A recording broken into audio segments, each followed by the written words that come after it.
We're almost to the end of the meal. We're almost to the smokestack. Oh, we made it. We're gonna line on the road now pretty soon. But we don't. Oh, somebody's down right there. Oh. Somebody's down right there. Yeah, somebody's down. Just go, Dad. We cannot do nothing for her. Oh my God. Oh my God, bro. Just go, Dad. Just go. Oh. We cannot do nothing for her. What the fuck, dude? Just go. Go, people. Go. Beat the horn, Dad. Oh my God, bro. Oh. Dad, beat the horn. Just go. I can't see. Yeah, I know you can't see. Beat the horn. Yo, what the fuck? Hurry up. Yo, what the fuck? What the fuck? Oh, God damn it. Let's go. There's fire through there. Go. You need to go, bro. Yeah, go, go, go. Come on.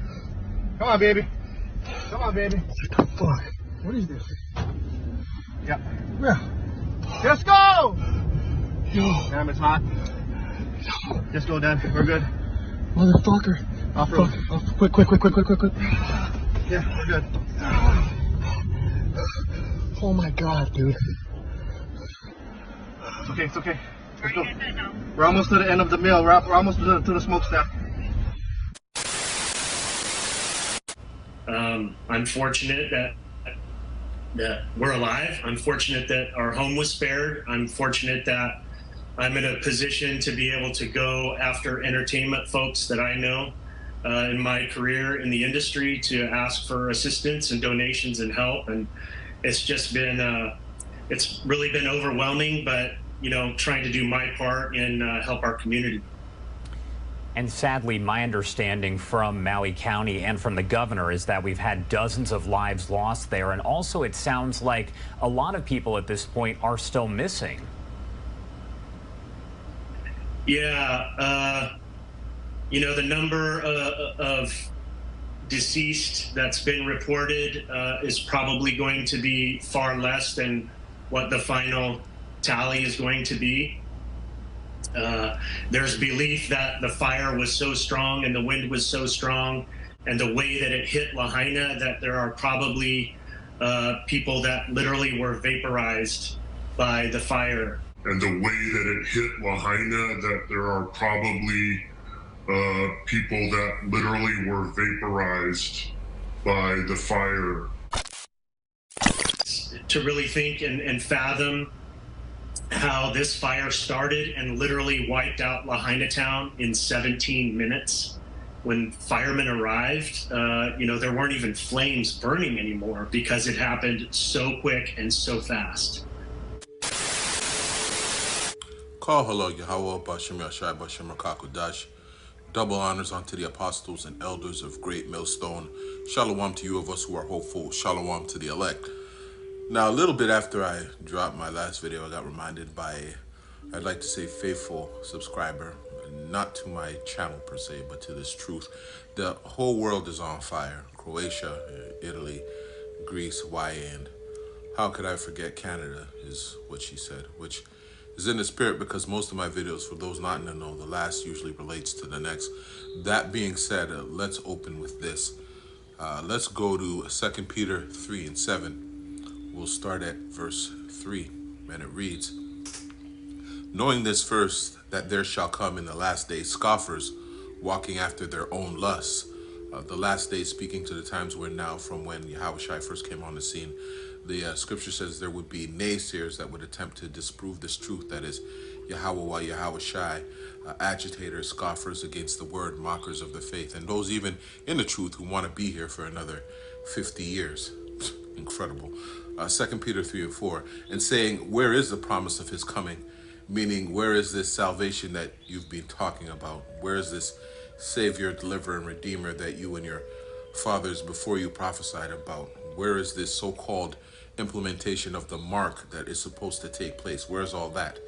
Same scoffers, same agitators, and same mockers of the faith. For since the fathers fell asleep, all things continue as they were from the beginning of the creation. For this they willingly are ignorant of, that by the word of the Most High the heavens were of old, and the earth standing out of the water and in the water, The heavens were of old, is Peter reiterating what was written in Genesis, the first chapter. In the beginning, the Elohim created the heavens and the earth, whereby the world that then was, being overflowed with water, perished, referring to Noah and the flood. 2 Peter 3 and 7, here's the point. But the heavens and the earth, which are now, by the same word, are kept in store, reserved unto fire against the day of judgment and perdition of ungodly men. This time around, the earth is reserved for fire. Every single Israelite who does not come back to the law, statutes, and commandments will be destroyed too. Okay. The first judgment again was the flood. The second is fire. The most severe acts being the lasers from the chariots and the hypersonic, the intercontinental ballistic and thermonuclear missiles. See, Yahweh is the master of revisiting the past and gradually bringing his word into fruition, and that is what you're seeing take place here. Truth be told, the forest fires, the fires you see fueled by hot winds and dry conditions, I believe they were deliberately set. Okay, of course, the reasons they were set may vary, but I'm willing to bet all reasons still remain relative to each other, and the number one, of course, is greed. For example, how many of y'all remember the burning of the Amazon rainforest and the fires being used to clear wide strips of the forest for cattle ranching, for mining of, I suspect, of so-called fossil fuel, and I'll show you why in a second, and quote-unquote export-focused agribusiness meaning business surrounding agriculture. Those fires were a direct product of arson when you take into account the agreement made on behalf of a member of the Brazilian government at the time with Washington lobbyists to sell and to continue to destroy the land. On top of the 83% hike of fires in the Amazon for that year. And I'd be remiss if we didn't go to Isaiah 14 and 8. That being said, let's go there. We'll start at verse 5 because it says this. Yahweh hath broken the staff of the wicked and the scepter of the rulers, meaning Esau's rule is broken. America and the other nations that stand confederate and rule with it, like Israel and Britain, their reign is over. You can see their power crumbling. None of the other nations respect them. They see the contradiction in how America treats its own, so they are fed up of America's dictating how their own nation should be governed. The influx of countries opting to joining the BRICS nations are a direct indication they are tired of America dictating who they can do business with. The wicked, we know, speaks to Esau. His staff is symbolic of his power. Isaiah 14 and 6. He who smote the people in wrath with a continual stroke, he that ruled the nations in anger, is persecuted, and none hindereth. Again, that he is speaking of Esau, Edom, and relative to America, which is in the power seat. The continual stroke is his warmongering across the earth, his conquering of the nations, his subjugating land, and his destabilizing of regions so that he can implement his own puppet government. Those spared and who conform are still left subject to his brand of slavery, i.e. his wicked philosophies, his draconian laws and measures, his gorging of the economy via his system of tax. We see gradually he is using his technology as a form of captivity as well, i.e. the CBDC calling for the end of paper dollars and moving to a digital cash system, one that can be surveilled and controlled. All these things are examples of his wrath and his tyrannical rule. But again, his reign is officially over and his judgment is set. Yahweh's indignation, meaning his righteous anger, will be Esau's downfall, and no one, not one single soul of a nation, will incline themselves to try and save him. Isaiah 14 and 7. The whole earth is at rest and is quiet. They break forth into singing, meaning the whole world will rejoice. But this won't happen until the kingdom comes. Everyone they'll break out into dancing and singing. The world will rejoice when Israel regains its power. Israel is restored as the rightful rulers and judges of this earth, and this virus of the earth named Esau is gone and no longer holding rulership. Isaiah 14 and here's the point, 14 and 8. Yea, the fir trees rejoice at thee, and the cedars of Lebanon, speaking to Yasharallah, saying, since thou art laid down, no feller is come up against us. Esau is that feller, meaning the lumberjack that's cutting down the trees at an innumerable rate and devising these wicked devices and systems that are cutting down Yasharala at an innumerable rate, destroying the ecosystem and natural order of the environment and destabilizing the Earth's natural oxygen. Nature on a whole and even the trees will be they'll be pop locking and body rocking when Esau gets dealt with. Now, the reason why I believe the mining of oil was a great motivator is sevenfold. One, a reason we've been talking about is of late called Revelation of the Method, and the ads that were being run at the time by Amazon.com of the Kombucha controlled burn and intentionally brewed with herbs and spices that fight fire in your body. Wink, wink, iced tea. If the name isn't enough for you, then how about the packaging? I'll put it up here and post a picture of trees that look like they're emitting smoke, situated by a riverbank filled with water that is colored black and really looks like a great big oil deposit. Deeper still, if you take a closer look, the picture trees with what looks like smoke emanating from the top could pass for a mushroom cloud, which is exactly where these elite globalists are headed. At the time, Israel had already bombed Lebanon, Syria, Iraq, and Iran with not so much as a peep from the mainstream media. For those of you interested, I did write an article about it, and you can find it on my website. And I forgot to mention the other telltale sign and other reason why I think the fires were purposely set is the so-called Warani people of Pastaza, tribe of the so-called Ecuadorian Amazon, filed a successful lawsuit against, guess who? Big Oil.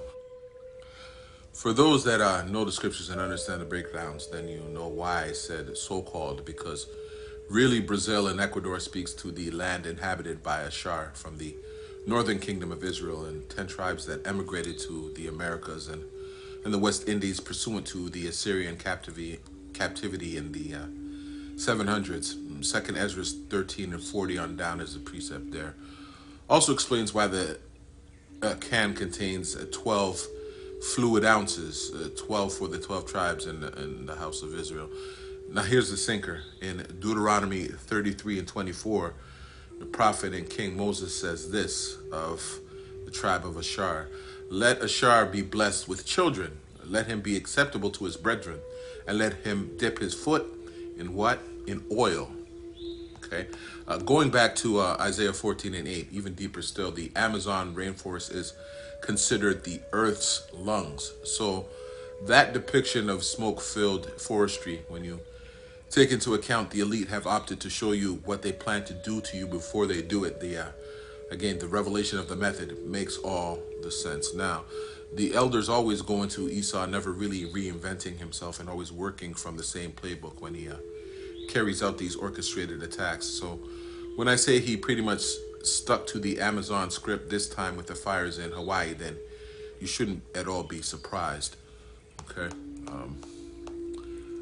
The dead giveaway here is and I'm gonna again put it up in post, is the Mountain Dew ad for their Maui Burst flavor and what looks like a laser from a dew, meaning a DEW, a direct energy weapon, speaking to what I wouldn't put past the powers that shouldn't be and what really caused the wildfires that have all but decimated Hawaii.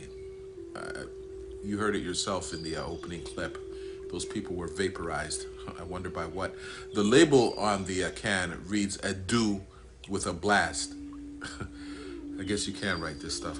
Let's go to Isaiah 29 and 15, because it says this: woe unto them, woe meaning destruction, that seek deep to hide their counsel from Yahweh, and their works are in the dark, speaking to the hidden counsel of the wicked, the globalists and the elite banking families of the earth, those men behind the scenes that really call the shots, that call themselves the Illuminati, the left-hand side of this knowledge. We are the right-hand side, the only side that matters in this truth. And they say, who seeth us and who knoweth us?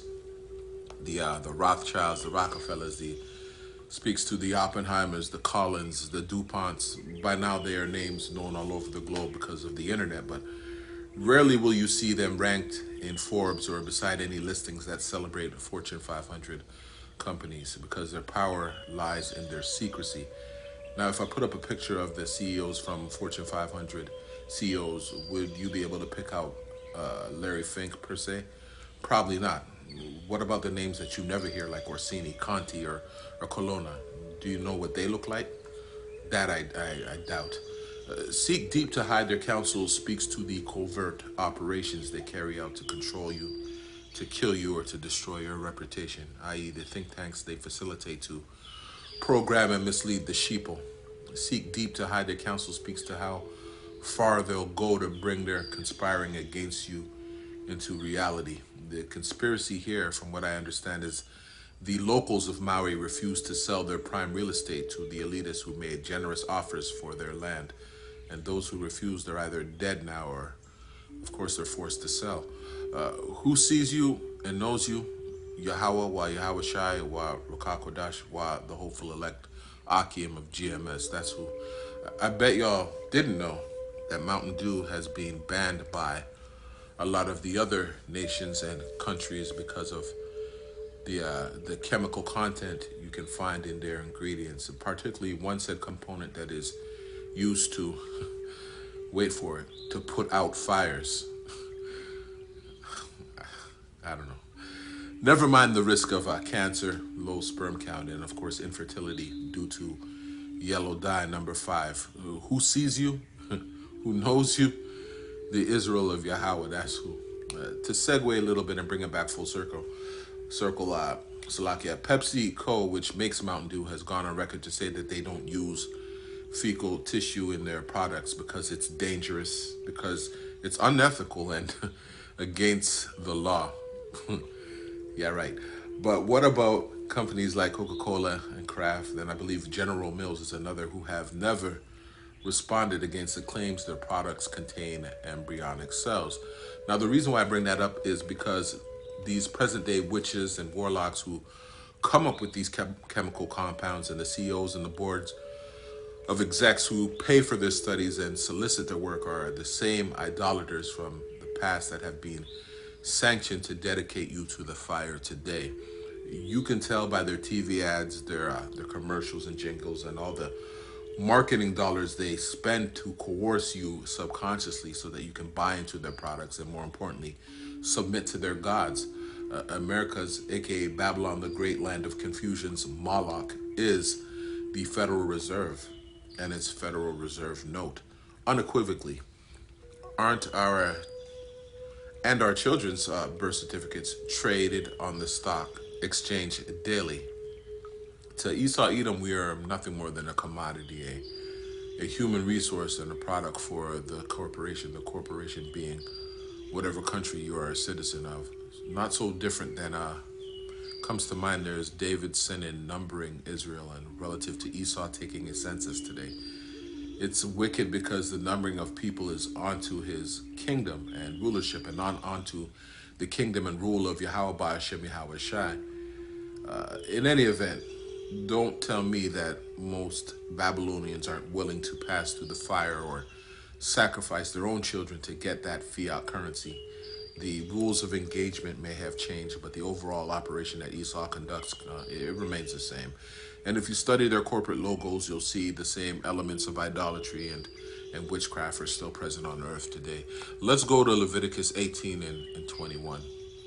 Because it says this, "And thou shalt not let any of the seed pass through the fire to Moloch, neither shalt thou profane the name of thy power. I am the Most High, Yahweh." Psalm 106 and 37 says this, "Yea, they sacrifice their sons and their daughters unto devils, and shed innocent blood, even the blood of their sons and of their daughters, whom they sacrifice unto the idols of Canaan." Now Moloch came to life via the imagination of the Canaanites, and the land was polluted with blood. Thus were they defiled with their own works, and went a-whoring with their own inventions. Therefore was the wrath of Yahweh kindled against his people, insomuch that he abhorred his own inheritance.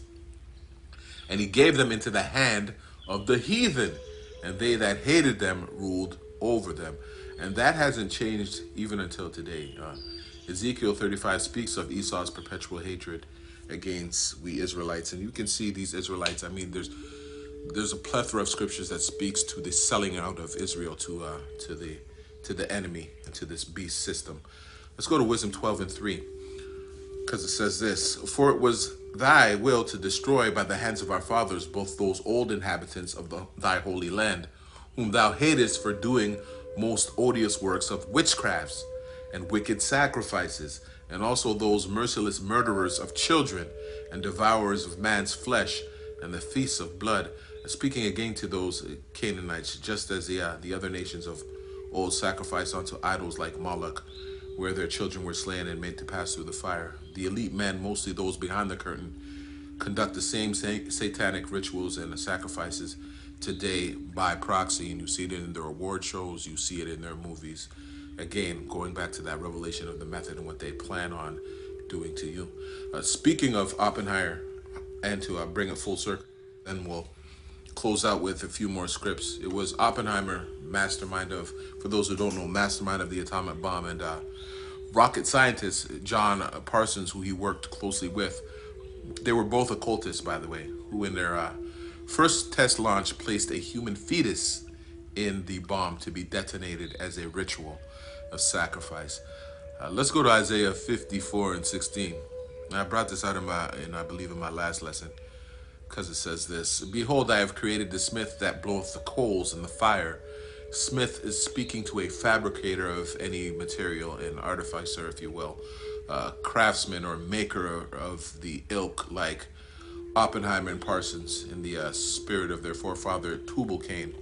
Tubal being a generic name for Smith, and his father Cain, of course, whose name in the Hebrew means spear or dagger, and that bringeth forth an instrument for his work. And Esau's instrument for his work is those missiles and those DEWs. His job is death and destruction. And I have created the waster to destroy. Oppenheimer attributed his contribution to an excerpt he pulled from the Bhagavad Gita, which is a 700-verse Hindu scripture. And it says this: Now I am become death, the destroyer of worlds. Yahweh says here that he is the one who gave Esau the technology that will eventually destroy himself. These fires being set by direct energy weapons is an expression of that. Let's go to Isaiah 1:7. Because the bombing and the burning of states, countries, and other nations by Esau Edom, like Hiroshima and Nagasaki, it's nothing new. Isaiah 1:7, and it says this: Your country is desolate, your cities are burned with fire, your land strangers devour it in your presence, and it is desolate, as overthrown by strangers. Now this verse speaks to the past and present day treatment of we Hebrew Israelites, be it the siege of Jerusalem in 70 AD, or after we came off the plantation and was left subject to the other brand of captivity under the subjection of Esau. Yeah, I'm talking about employment. Our brother Gad, the so-called Native Americans by the U.S. Army, the so-called Latinos by extension, and Judah, Benjamin, and Levi, the so-called Negroes, i.e. in Black Wall Street, the Tulsa, Oklahoma City race riots in 1921, and then there's Rosewood, the Rosewood Massacre in Florida, that's 1923, the Philadelphia City police bombing in 85, the protests and riots being carried out today by BLM and Antifa, sponsored by Amalek, which is the chief house of Esau Edom, aka the you-know-who's, with the big hats. Some of them wear small ones, and that heathen George Soros. That being said, speaks volumes when I follow up by saying Esau got a lot to pay for, and the punching of his ticket is coming up soon. Zechariah, let's close with this, Zechariah 12:6.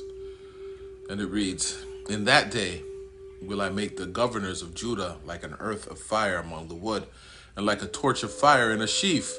And they shall devour all the people round about, on the right hand and on the left.